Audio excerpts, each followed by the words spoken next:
La verdad es que aquí se han dicho todas las cosas, difícilmente podemos agregar algo más distinto, algo que quiero expresar del corazón, y es el cumplimiento de sueños, de anhelos y de posturas y de acciones de gobierno. Sin lugar a dudas, a mí me emociona porque cuando fui candidato presidencial, cuando estaba empezando la campaña, dije en distintos escenarios que una de las ilusiones que yo tenía era tener a mi lado la primera mujer vicepresidenta en la historia de Colombia. Y la verdad es que ese sueño se cumplió, y se cumplió al lado de una mujer que le ha puesto a la defensa integral de la mujer, al papel de la mujer en la administración pública, un hito de siempre, un hito histórico. Y me complace además que esté hoy con nosotros, y pido un aplauso para la doctora Marta Lucía Ramírez.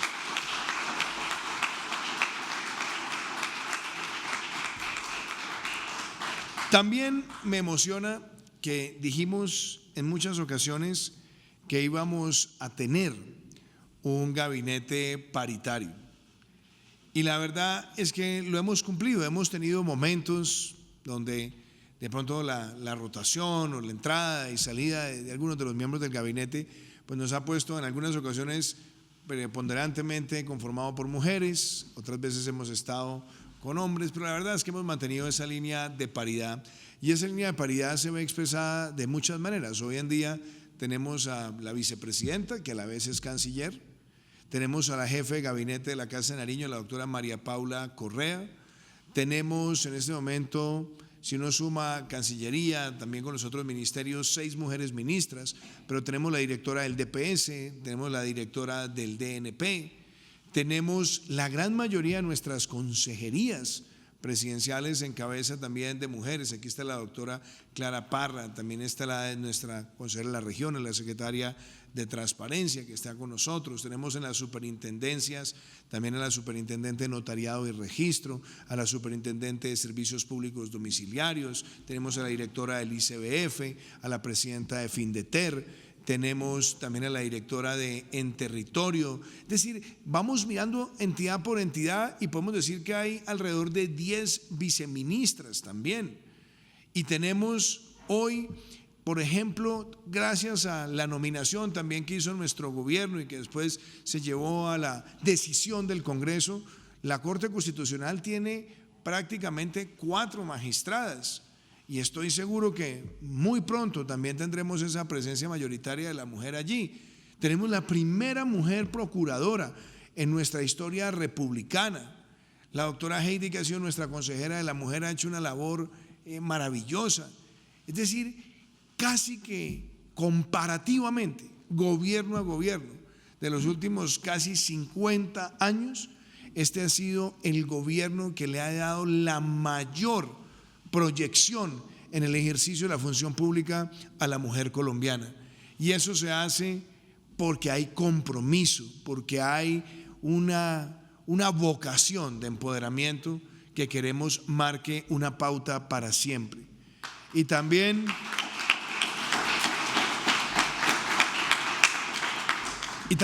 me emociona cuando hablamos de la mujer afrocolombiana.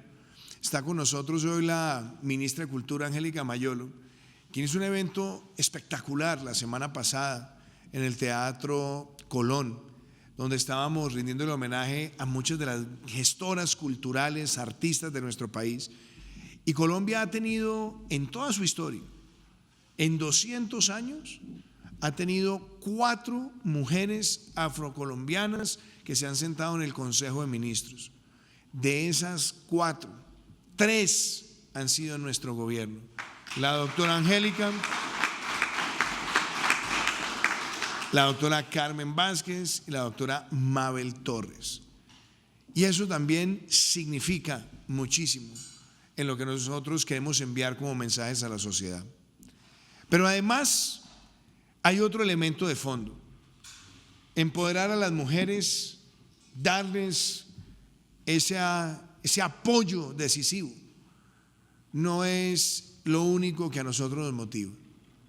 Tenemos que ser muy claros en que nuestro país tiene una patología difícil, incubada por décadas, y es machismo, y el machismo que conduce a la violencia doméstica, el machismo que conduce muchas veces a que se cercene en espacios laborales y en espacios de participación el enfoque de la mujer.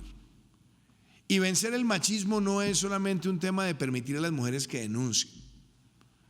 Vencer el machismo tiene que ver con el tipo de sociedad que estamos construyendo, con el tipo de hombres que estamos formando, y requiere también una acción multinivel.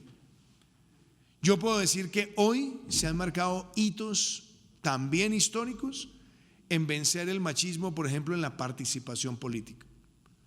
El próximo 28 de noviembre tendremos la elección de los consejos municipales de juventud, y se estableció allí no solamente la lista paritaria, sino también la lista cremallera, hombre, mujer, y siendo listas cerradas, también marcará un hito en nuestra democracia.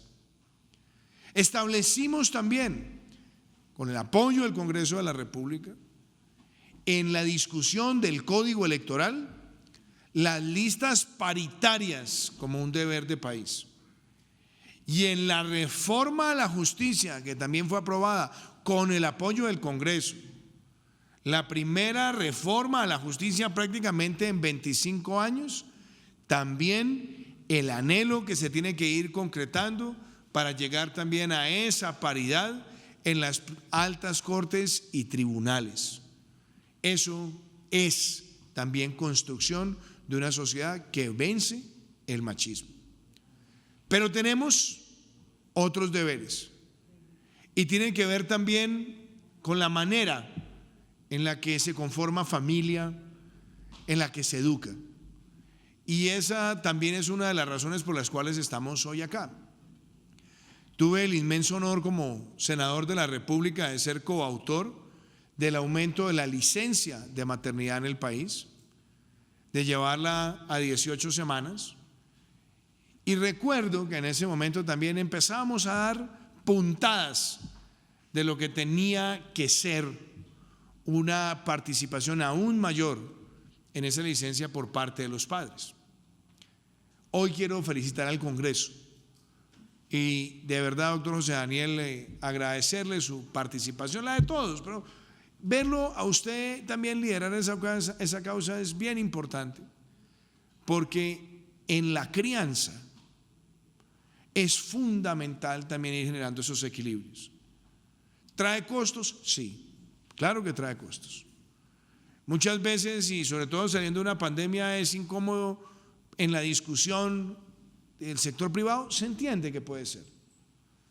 Pero seamos claros, los fenómenos que tenemos hoy en la sociedad, los fenómenos como los de los ninis, o los fenómenos también como las carencias de afecto y de presencia en muchos hogares, se tienen que empezar a derrotar desde edad temprana. Y eso se logra cuando empezamos a generar esa equiparación del tiempo de crianza y el tiempo de atención en los primeros días de los niños.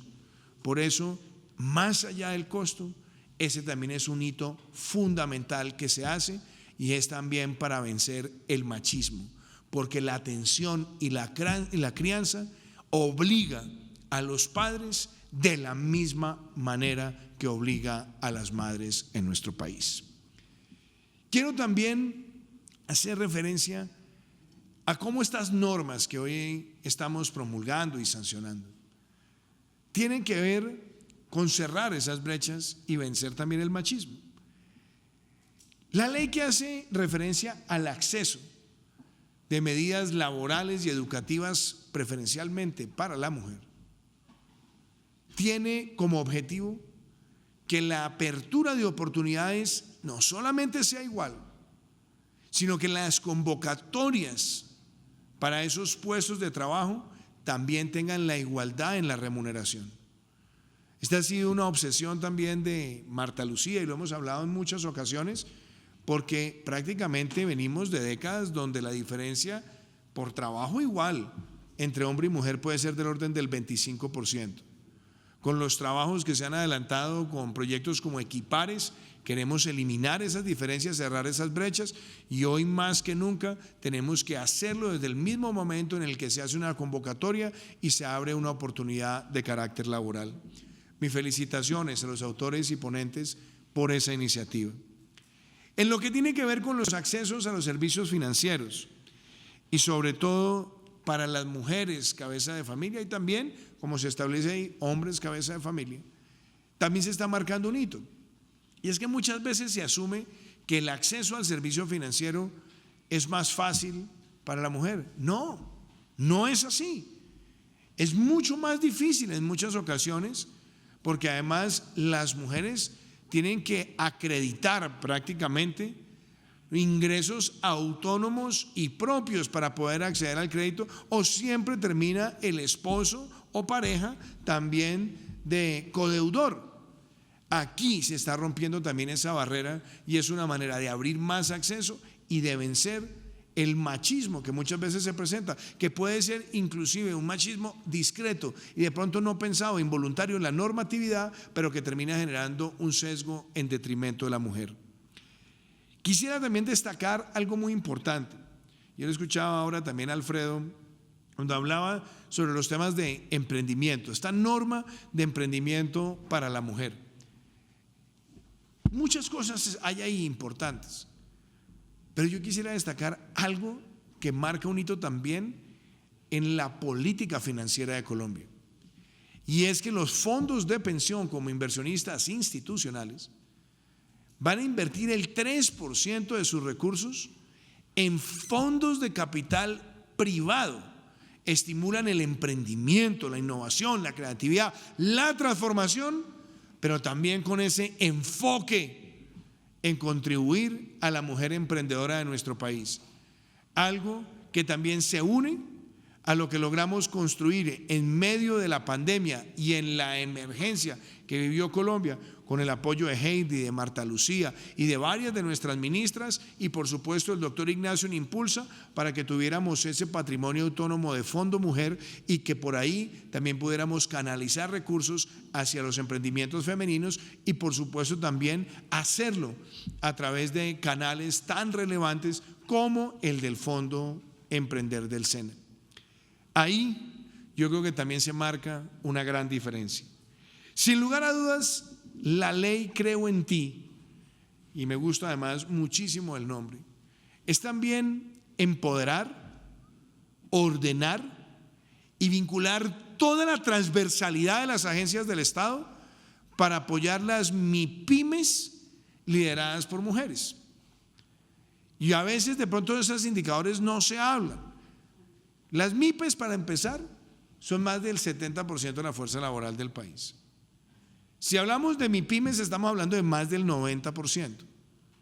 Pero de esas MIPYMES o esas MIPYMES, más del 57% tienen como gestora principal o como socia principal a una mujer. Entonces, hablar de la ley Creo en Ti es lograr que la DIAN, que el INVIMA, lograr que ProColombia, que Impulsa, que el Fondo Emprender, una a una todas las agencias tengan también ese foco de empoderamiento. Y por eso también me emocionó escuchar a Erasmo hablar sobre esta materia y escuchar a dos grandes mujeres congresistas que han estado detrás de estas iniciativas, decir, oiga, estamos haciendo esto porque esto es transformar país y es poner a Colombia en el centro de las políticas de género en el mundo. Y claro, también otro elemento que estaba presente aquí, la ley de trabajo remoto. Y yo veía ahora también a mi buen amigo César Lorduy, escuchaba también a Laura hacer referencia a esto. Las leyes de trabajo remoto, primero, son una reacción al mundo en el que estamos viviendo. El mundo se ha vuelto cada vez más virtual, se ha vuelto cada vez más digital. Pero se ha vuelto más virtual y más digital no coyunturalmente, se va a convertir en una pauta estructural. Y cada vez más veremos contratos de trabajo donde el talento va a estar pidiendo flexibilidad. Quiero trabajar un poco más desde casa, donde quiera que esté, y hacerlo significa no solamente entender esas nuevas dinámicas del mercado laboral mundial, sino también entender que en momentos donde el mundo sigue amenazado por una pandemia y no sabemos cuánto tiempo va a durar, hacerlo también es proteger el empleo de la mujer. Porque muchas madres profesionales han tenido que enfrentarse a una situación muy compleja, y es los niños en casa, el esposo trabajando, y muchas mujeres han tenido que dejar su trabajo para atender ese apoyo de escolaridad del niño, pero además con unos elementos a veces más complejos y que necesitamos sacar de tabúes y ponerlo también sobre la mesa. Muchas madres han tenido no solamente que atender la demanda educativa de sus hijos, sino también tener que lidiar con incidentes complejos de ansiedad, de temores, de carencias por no tener cerca a sus compañeritos, por no tener sus entornos escolares, y créanme, eso ejerce una presión muy fuerte sobre el hogar, pero también una presión mucho más fuerte sobre las mujeres. Por eso esa ley de trabajo remoto entiende y adapta esas circunstancias a un mundo que todavía no le ha dicho adiós al COVID-19 y que quizás no le dirá adiós en un tiempo más largo del que todos creemos. Y también, doctora Jennifer, mi felicitación porque el proyecto suyo también, que tiene que ver con esa licencia de paternidad y el tiempo compartido, también se asocia a esto y empieza a generar también una mejor cultura de participación del hombre en nuestra sociedad. Yo creo que estas son herramientas que son muy dicientes y que también con la ley de comisarías de familia pues busca de alguna forma también dotar a la sociedad de mejores herramientas de denuncia, más aún con un tema en el cual necesitamos todavía dar más pasos. Y es que muchas veces las mujeres que son víctimas de violencia doméstica acuden a la comisaría y entonces ponen la denuncia, toman la denuncia y después le dicen regrese a la casa y váyase a convivir con el victimario. Y entonces el problema es que empieza la presión psicológica, la presión familiar, todas las demás, y entonces aparece la figura del desistimiento. Entonces, después de ser golpeada, o después de recibir la presión psicológica o cualquier otro tipo de agresión, la mujer termina desistiendo. Yo creo que así como estamos dando el paso tan importante en materia del fortalecimiento de las comisarías de familia, tenemos que dar un paso aún más grande, y es que le pongamos fin a esa figura del desistimiento. Obviamente, sobre la base de denuncias ciertas y que haya transparencia en el proceso, pero eso también será una de las herramientas más importantes para vencer ese machismo que muta y se traslada hacia violencia y agresión dentro del hogar. Y mi última mención es de verdad de gratitud y de admiración al trabajo que ha adelantado el Congreso. El Congreso muchas veces lo vilipendian, lo atacan, y aparecen además esas voces que son siempre de ocasión, muchas veces politiqueras, que golpean entonces es al legislativo para tratar de capturar votos. Yo sé que eso muchas veces en muchos países suele ser taquillero, pero yo también lo digo viniendo del Congreso de la República. Fui senador de la República 3 años y 8 meses, estuve con muchos de ustedes, sé el trabajo que se adelanta también desde el legislativo, pero además el trabajo que ha adelantado el Congreso de Colombia en medio de la pandemia, sacando legislación relevante, transformadora y que marca hitos, es algo que también tenemos que resaltar, que tenemos que admirar y que tenemos que comunicar. Estas normas que hoy estamos promulgando son una forma muy clara de mostrarle al resto del país, a nuestra sociedad y al mundo, que el Congreso de Colombia, en medio de esta pandemia, ha sacado normas que marcan un antes y un después en la protección, tutelaje y sobre todo empoderamiento de la mujer, y que se une a un plan de desarrollo llamado Pacto por Colombia, Pacto por la Equidad, que no solamente crea un capítulo de manera estructural en defensa de la promoción de la mujer, sino que tiene un trazador presupuestal donde nosotros podemos decir que más del 50% del presupuesto social que tiene la nación está orientado y dirigido a la mujer colombiana. Así que con orgullo, estas leyes, como suele decirse, comuníquese, publíquese y cúmplase, porque estamos juntos haciendo grandes transformaciones. Muchísimas gracias.